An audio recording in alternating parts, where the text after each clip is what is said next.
شرک کرنے والوں کو اللہ کبھی پاک نہ کرے گا، اور خاص کر ایسے لوگ جو حق کو چھپائیں اور باطل کو اس کے ساتھ ملائیں۔ مالک نے کئی جگہ قرآن میں اس چیز کا ذکر کیا ہے کہ اللہ تعالیٰ قیامت کے دن ان سے بات نہ کرے گا اور ان کے گناہوں کو ان سے علیحدہ نہ کرے گا، یہ ہمیشہ ہمیشہ کی آگ کے اندر اتار دیے جائیں گے اپنے شرک اور غلیظ عقیدوں کی وجہ سے۔ دیکھیے، آج پوری دنیا کے اندر جو گنبد کی پوجا ہو رہی ہے، مزاروں کی پوجا ہو رہی ہے، درگاہوں کی پوجا ہو رہی ہے اور اپنے اکابرین کی پوجا ہو رہی ہے، یہ بالکل وہی انداز ہے جو ہر دور کی مشرک قومیں کرتی ہیں۔ پہلی مشرک قوم جو شرک کے اندر ملوث ہوئی تھی، اس کے 5 تن تھے، اور سورہ نوح کے اندر ان کے نام آئے ہیں: ود، سوا، یعوث، یعوق اور نصر۔ اور نوح علیہ السلام کی دعوت کے مقابلے میں جو قوم کے لیڈر تھے، وہ قوم کو یہی کہتے تھے کہ دیکھنا اپنے معبودوں کو نہ چھوڑنا، اور ود، سوا، یعوث اور یعوق کو تو بالکل نہیں چھوڑنا، ان 5 کو بالکل نہیں چھوڑنا، ان 5 کو چھوڑ دیا تو پھر آپ کے پاس پیچھے بچے گا کیا؟ اور پھر حدیث کے اندر آتا ہے کہ قوم نوح جو تھی وہ 5 صالحین تھے، ان کے یہ نیک لوگ تھے، اور ان کے مرنے کے بعد ان کی قبروں کے اوپر وہ مجاور بن کر بیٹھ گئے، بالکل قبروں کے ساتھ انہوں نے وہی کچھ کرنا شروع کر دیا جو آج ہماری قوم کر رہی ہے۔ قبروں کے اوپر یہ مجاور بن کر بیٹھ گئے ہیں، چادریں چڑھاتے ہیں، عرس اور میلے کرتے ہیں، ماتھے رگڑتے ہیں، مرادیں مانگتے ہیں، اور یہ گنبد ان کے دماغوں کے اندر بالکل اسی طرح چلے گئے جس طرح بنی اسرائیل کے مشرکین کے دماغوں کے اندر وہ بچھڑا چلا گیا تھا، اور مالک نے شکوہ کیا، وہ کیسے مومن ہو، تمہارے دماغوں کے اندر یہ بچھڑا نہیں نکل رہا ہے تو تم ایماندار نہیں ہو سکتے ہو۔ تو بالکل وہی معاملہ ان کے اندر تھا۔ 950 سال کی دعوت بھی ان کو تبدیل نہ کر سکی، اللہ قلیل چند لوگ تھے کشتی میں بیٹھے جانے کے لائق، وہ بچے ہیں، اور باقی جو تھے سب اللہ کے عذاب کی لپیٹ میں آ گئے، حتیٰ کہ نوح علیہ السلام کی بیوی اور سگا بیٹا بھی اس عذاب سے نہیں بچ سکے۔ جب فیصلے کا وقت آ گیا، کوئی کسی کو بچانے والا نہیں ہے۔ پھر جب جو بچے تھے ان کی اولاد آگے چلی ہے، پھر یہ قوم بنی ہے، آہستہ آہستہ ان کے اندر پھر اسی انداز سے شرک آیا ہے، اور وہ جو 5 صالحین تھے ان کو بھی اور مزید اس میں شامل ہو گئے، اور آہستہ آہستہ یہ پورے عرب کے اندر یہ بت پرستی پھیل گئی، اور ہر جگہ چونکہ پھیلے ہوئے تھے تو اب مشرکوں کو کبھی اس درگاہ پر جانا پڑتا ہے، کبھی اس درگاہ پر جانا پڑتا ہے، تو اس کا آسان طریقہ پھر شیطان نے ان کو یہ بتایا کہ دیکھو ان سب کو ان کی مورتیاں بناؤ، ان کی تصویریں بناؤ اور ان کو گٹھا کر دو ایک ہی جگہ۔ تو وہی جو بیت اللہ کے اندر اور گرد و نواح میں 360 مورتیاں رکھی ہوئی تھیں، اس کے پیچھے ان کی شخصیات تھیں، اور کہتے تھے بس ان کی روحیں واپس آ جاتی ہیں ہماری ان کے آگے، ان کی اللہ کے آگے، اللہ ہماری براہ راست نہیں سنتا ہے، وہ بہت اونچی درگاہ ہے، ہم ان کے سامنے پیش کرتے ہیں، یہ اوپر والے کے سامنے پیش کرتے ہیں، تو اس طرح اللہ شفاعنا عند اللہ، یہ ہمارے اللہ کے ہاں سفارشی ہیں۔ تو اس ماحول کے اندر اللہ کے آخری رسول صلی اللہ علیہ وآلہ وسلم نے یہ دعوت اٹھائی تھی، توحید کی دعوت کے قولوا لا الہ الا اللہ تفلحوا، کہو اللہ کے علاوہ کوئی معبود نہیں ہے، تم کامیاب ہو جاؤ گے، اور ان سارے ان مورتیوں کو ان کو توڑو، اور تمہارے آباء و اجداد ان کی پوجا کرتے آ رہے ہیں، ان کی نظر و نیاز کرتے تھے، ان کو مدد کے لیے پکارتے تھے، حالانکہ اس میں انبیاء بھی شامل ہیں، یا ابراہیم اغثنی وہ کہتے تھے، یا اسماعیل اغثنی کہتے تھے، یہ انبیاء تھے گزرے ہوئے، اور لات منات حبل کو پکارتے تھے، اوصاف اور نائلہ کو پکارتے تھے، یہ ساری چیزیں جو تھیں گزرے ہوئے انسان تھے، تو ان کو انہوں نے اکٹھا کر دیا تھا۔ بالکل یہی کام کیا ہے آج ہماری قوم نے، اگر آپ دیکھیں تو دیکھیے ان کے انہوں نے علیحدہ علیحدہ درگاہیں بنائی ہیں، پوجا گاہیں بنائی ہیں، اور یہ اس پچھلی قوموں سے آگے بڑھ گئے، کیونکہ وہاں تو نیک لوگوں کو پوجا پکارا جاتا تھا، اس آخری قوم نے نیک لوگوں کو بھی پکارا ہے، جس طرح نبی صلی اللہ علیہ وسلم کو یا رسول مدد کہہ کے پکارتے ہیں، علی رضی اللہ تعالیٰ کو پکارتے ہیں، یا علی مدد کہہ کے پکارتے ہیں، حسین رضی اللہ تعالیٰ سے مدد مانگتے ہیں، حسن رضی اللہ تعالیٰ کو، فاطمہ رضی اللہ تعالیٰ، یہ تو نیک لوگ گزرے ہیں۔ انہوں نے اور شامل کیے ہیں ان صوفیوں کو بھی، عبد القادر جیلانی، محی الدین چشتی، علی اجویری، مجدد الفسانی، یہ سارے اور کتنے، رابعہ بصری، پتہ نہیں فلاں، بختیار کاکی، اور یہ اور وہ، ان کی بھی تصویریں بنا کے انہوں نے ان کو پوجنا شروع کر دیا ہے، اور یہ گھروں کے اندر، دکانوں کے اندر، ہوٹلوں کے اندر آپ ان کی تصویریں دیکھیں گے علیحدہ علیحدہ بھی، اور کئی ایسی پوسٹس ہیں، ایسی ایسی پکچر ہیں جس میں ان سب کو انہوں نے اکٹھا کر دیا ہے۔ ایک ہی تصویر کے اندر یہ سارے بابے شامل ہیں، کسی نے سانپ ہاتھ میں پکڑا ہوا ہے، کوئی شیر کے اوپر بیٹھا ہوا ہے، اور ان سب کے اندر عبد القادر جیلانی سب سے بڑی پگڑی پہن کے مونچھوں کو تاؤ دے رہا ہے جناب، اور جس طرح ہاتھ کے اندر تصویر لٹکائی ہوئی، اور ایک آگے کشتی بھی بنی ہوتی ہے، اور بوڑھی ایک بالکل وہ بناؤ سنگار کی ہوئی جس طرح ایک دلہن کی طرح، عام طور پر کہتے ہیں بوڑھی، لیکن وہاں وہ بالکل ایک دلہن کی طرح وہ اس کو بتاتے ہیں، دعائیں کر رہی ہے، عبد القادر جیلانی سے فریادیں کر رہی ہے۔ اور ان سب کا، ان مشرکین کا عقیدہ ہے کہ عبد القادر جیلانی نے 12 سال کی کشتی زندہ کر دی تھی۔ اصل میں اس قوم کا بیڑا غرق اسی وقت ہو گیا تھا جب انہوں نے یہ کہانی گڑھی تھی۔ ہر علاقے کے اندر انہوں نے کہانیاں گڑھی ہیں۔ ہمارے اپنے علاقے یہ گجرخان کے آگے چکری وکیلاں میں ہم نے جو وہاں آنکھیں کھولیں تو وہاں ایک دربار ہے، اس کو بابا صاحب سبحان کہتے ہیں۔ وہاں کوئی مزار وغیرہ تو اس وقت تھا نہیں، عام طور پر ایک 4 دیواری سی وہاں بنائی ہوئی، اور ساتھ ایک کمرہ انہوں نے مسجد کا نام دیا ہوا، مسجد بلال اس کا نام رکھ دیا انہوں نے۔ حالانکہ بلال رضی اللہ تعالیٰ بتوں کے پجاری تھوڑے ہی تھے، وہ تو بتوں کے خلاف تھے، تھوکنا بھی گوارا نہیں کرتے تھے، لیکن اس مسجد کو جو مزار کے اوپر انہوں نے مسجد بنائی، اس کا نام انہوں نے وہ رکھ دیا۔ قریب ہی ہمارا اسکول تھا، 5ویں تک پرائمری اسکول میں وہاں پڑھتا تھا۔ تو اس ماحول کے اندر میں نے آنکھیں کھولی کہ وہاں لوگ پنڈارے چڑھاتے تھے، بکرا کے چڑھاتے تھے،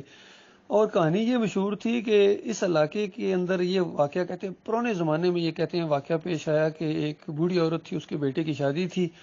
وہ کہیں وہاں سے گزری اور اس نے منت مانی کہ اگر میں خیریت سے واپس آ گئی، میرے بیٹے کی شادی صحیح ہو گئی تو واپسی پر میں ایک بکرا نظر کروں گی، بابا صاحب سبحان کا چڑھاؤں گی بکرا۔ واپس آئے تو اس کے دل میں ذرا فتور آ گیا، اس نے کہا بکرا تو خیر کوئی نہیں ہے، اس نے سر سے جوں نکالی اور جوں جناب وہ چڑھاوا چڑھا دی۔ بابا صاحب سبحان ایسے غصے میں آئے تو پوری بارات کو وہاں غرق کر دیا، اور وہاں دلہن بھی، اور وہ اندر واقعی انہوں نے ڈول بنائے ہوئے تھے، سیمنٹ کے ڈول 2 بنے ہوئے، اوپر ایک ڈولی سی بنی، اس کے اندر ایک پتھر پڑا ہوا تھا، کہتے ہیں یہ وہ دلہن ہے جو دور سے ہم دیکھا کرتے تھے، اور اندر جتنی قبریں شبریں ہوتی تھی قبرستان کی طرح اس 4 دیواری کے اندر، کہتے تھے یہ وہ پوری بارات ہے۔ اللہ کے بندوں غور کرو، ذرا سا بھی انسان غور کرے تو بات سمجھ میں آ جاتی ہے، لیکن مشرک غور نہیں کرتا ہے۔ یہ جناب وہاں جو بھی شادی ہوتی تھی، جس علاقے سے کوئی بارات آتی تھی ہمارے گاؤں کے اندر، پہلے بابا صاحب سبحان کا وہ سلام کرو جی، تب وہ نکاح ہوگا،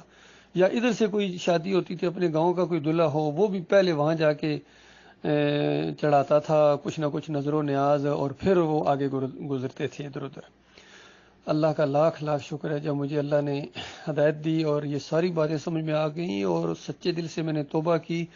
اور گاؤں میں بھی آگے پیچھے توحید کی دعوت پھیلانا شروع کی، تو بہرحال اکثریت نے، عظیم اکثریت نے مخالفت کی، اپنے قریبی لوگ دشمن بن گئے۔ بہرحال میری جب شادی ہوئی تو میں پہلا آدمی تھا کہ میں وہاں، میں نے خیر کیا جانا تھا، میں اس سے پہلے اعلان کر چکا تھا کہ یہ بابا کچھ بھی نہیں کر سکتا ہے۔ اس سے پہلے وہ جو ڈولی سی بنی ہوئی تھی اس کو بھی ہمارے ساتھیوں نے اس کو توڑ دیا تھا، اور لوگوں نے اس کو بالکل وہی منظر پیش آ گیا جو ابراہیم علیہ السلام کے دور کا واقعہ تھا۔ ان کی مورتی وہ جو تھی وہ ٹوٹی، تو پورا وہی نقشہ تھا جو ابراہیم علیہ السلام کے ساتھ اس قوم نے کیا تھا، ان لوگوں نے ہمارے ساتھ وہ معاملہ کیا۔ یہ کہانی ہے، یعنی کہنا میں چاہ رہا ہوں کہ جھوٹی کہانیاں یہ مشہور ہو جاتی ہیں، ان کا کوئی، حالانکہ پورے علاقے کے اندر کوئی کہیں بھی کوئی بندہ نہیں کہہ سکتا بھئی ہمارے وہ گاؤں کی وہ شادی تھی وہ تھے، کوئی دعویٰ نہیں کرتا، لیکن وہاں یہ بات مشہور ہے۔ تو یہ معاملہ ان کا، انہوں نے سارے باباؤں کو اب اکٹھا کر دیا ہے، تصویروں کے اندر فریم اس کو کراتے ہیں، گھروں میں رکھتے ہیں برکت کے لیے، کہ بس یہ فریم جب ہوتا ہے تو یہ برکت آتی ہے۔ تو یہ قوم بالکل مشرکین مکہ سے بڑی مشرک ہے، ان سے زیادہ شرک کرتی ہے، اور اس کے بڑے بڑے علماء اس کے وہاں جا کے چادریں چڑھاتے ہیں، حلوے بانٹتے ہیں۔ مفتی محمود صاحب حلوہ بانٹا ہے، یہ جو فضل الرحمان کے والد صاحب ہیں، اور فضل الرحمان بھی چادریں چڑھاتے ہیں، اور طارق جمیل چادریں چڑھاتے ہیں، تقی عثمانی، یہ سارے، موری شریف چادر چڑھائی تھی ڈاکٹر اسرار نے، مجھے بھی تک وہ فوٹو یاد ہے، اخبار کے اندر آیا تھا، اس نے چادر چڑھائی تھی۔ اسی طرح جماعت اسلامی کے پروفیسر غفور بری امام چادر چڑھانے گئے الیکشن کے دنوں میں، مودودی صاحب کی زندگی میں نائب امیر کی حیثیت سے اندازہ لگے چادر چڑھائی اس نے وہاں جا کے۔ اسی طرح گجر خان کا راجہ ظہیر تھا جماعت اسلامی کا ایک نمائندہ تھا، اس نے چادر چڑھائی تھی جا کے۔ یہ ہمارے بلکہ وہ تھوڑے بہت جاننے والے بھی ہیں۔ تو یہ سارے اصل میں قبر پرستی کی شرک اس لعنت کے اندر یہ مبتلا ہے. ہمارے پرائم منسٹر صاحب جا کے ماتھا ٹیکا, انہوں نے اس مزار کے اوپر سجدہ کیا وہاں جا کے, اور وہاں جنتی دروازے سے بھی گزرے کہ جنتی دروازہ ہے. تو قبر پرستی ان کے دماغوں کے اندر. ہمارے جرنیل مشرف صاحب علی وحی کی قبر کے اوپر آئے ہیں, جنرل ایوب وہ گئے ہیں وہاں, جناب مری میں کوئی مجذوب تھا, اس نے چانٹے مارے, کہتے ہیں اس چانٹے مارنے کی وجہ سے میں صدر مملکت تو اندازہ لگائیے, اتنا فہم نہیں ہے ان کے اندر, ان جانوروں کے اندر. پھر یہ نواز شریف اور بے نظیر بھی تنکے والے بابے کے پاس گئے ہیں, اس نے مارا آگے چانٹے, پہلے نواز شریف گیا اس کو مارا اس نے, تو اس نے مار کھانے کا یہ مطلب سمجھا کہ اس نے مجھے مارا ہے تو میں مراد کو پہنچ جاؤں گا. پھر بعد میں بے نظیر گئی, یا پتہ نہیں بعد میں نواز شریف گیا تو اس کو بھی ڈانٹا, سمجھا اب آیا, پہلے وہ آ گئی تھی. تو ان کے دماغوں کے اندر یہ شرک گھس گیا ہے. تو یہ معاملہ ہے.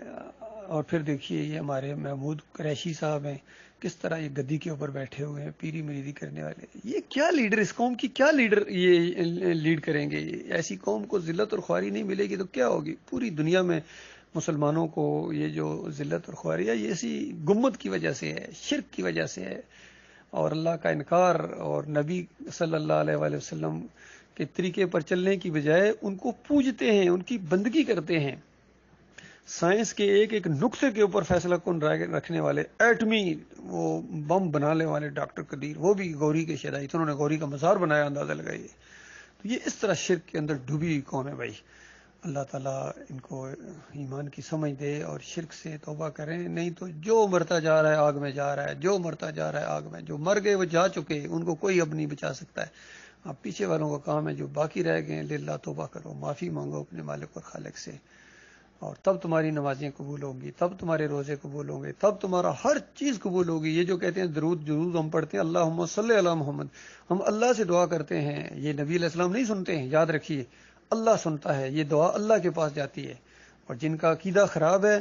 ان کا یہ موقف ہے کہ ہم جب قبر کے اوپر پڑھتے ہیں جا کے تو نبی علیہ السلام خود سنتے ہیں, روح واپس آ جاتی ہے, پھر پیچھے بندہ ہٹتا ہے, پھر اوپر چلی جاتی ہے روح, پھر کوئی آگے دوسرا پڑھتا ہے, پھر روح واپس آ جاتی ہے. یہ خالص جھوٹی بے ایمان روایتوں کے ذریعے انہوں نے یہ موقف بنایا ہے. توصیف الرحمان بھی اسی کو پیش کرتا ہے کہ جو دور سے پیش کوئی پڑھے صلاۃ و سلام, فرشتے لے کے آتے ہیں. ایک اور منکر روایت کو, جھوٹی روایت کو, بے ایمان روایت کو انہوں نے پیش کر دیا.